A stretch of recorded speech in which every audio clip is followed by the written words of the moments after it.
Okay, time to take a look at the plastic repair tool.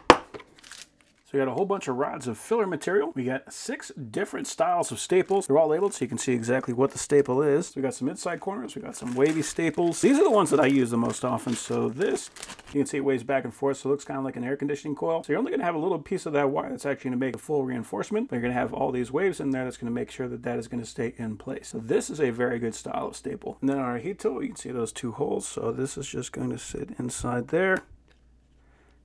And that is just to keep it in place while you're heating it up. So it's a pretty simple thing. I do like it actually has a rubber texture on here, so that's nice. A trigger and a plug, so pretty simple thing. You just pull the trigger, that's going to start heating it up. Whenever you let go, then it's going to stop. It comes with some side cutters, so whenever you get done using that staple, you're going to have those leads sticking up, so this can snip off those leads to make it nice and flat. We got a couple of welding tips, so we got a straight tip and then we got an offset tip. So these can just clip on, and what that's going to do is it's going to heat up this tip. Now we got a whole bunch of this filler material. And it's all labeled too, so this is polypropylene. We got a couple of different colors of poly. Nylon, polycarbonate. This is the one I'm going to need. TPO, polyurethane, and ABS. So lots of material. What this is going to do is this is going to allow you to cut off the amount that you need, and then you can kind of melt it and flatten it out and push that into the material. We got some foil. They actually give us a bunch of this screen reinforcement, which is excellent. So you just cut out the size of whatever you need. You can sit that right on top of the surface and you can melt that in. So instead of having one little staple, you can have all of this mesh holding everything together. We got some sanding pads. So these just kind of peel apart.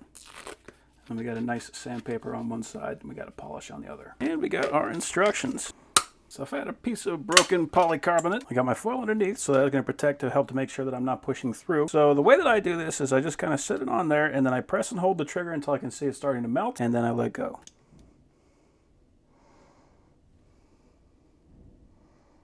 There we go. So if you push all the way through, you've gone too far. You obviously don't want to do that. That is going to vary depending on the thickness of the plastic. And then I'm going to give it about 30 seconds to let it cool down so that the plastic can kind of adhere to that metal, and then pull it up.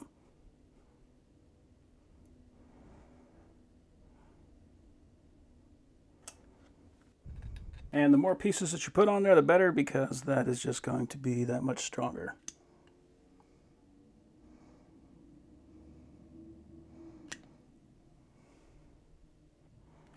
Now we can throw on our heating tip. Going to snip off these leads.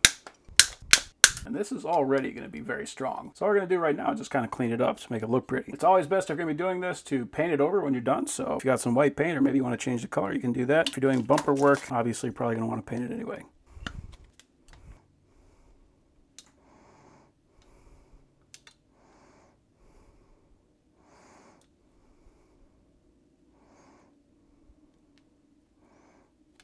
And I'm just trying to push that material down into that crack to fill that slot.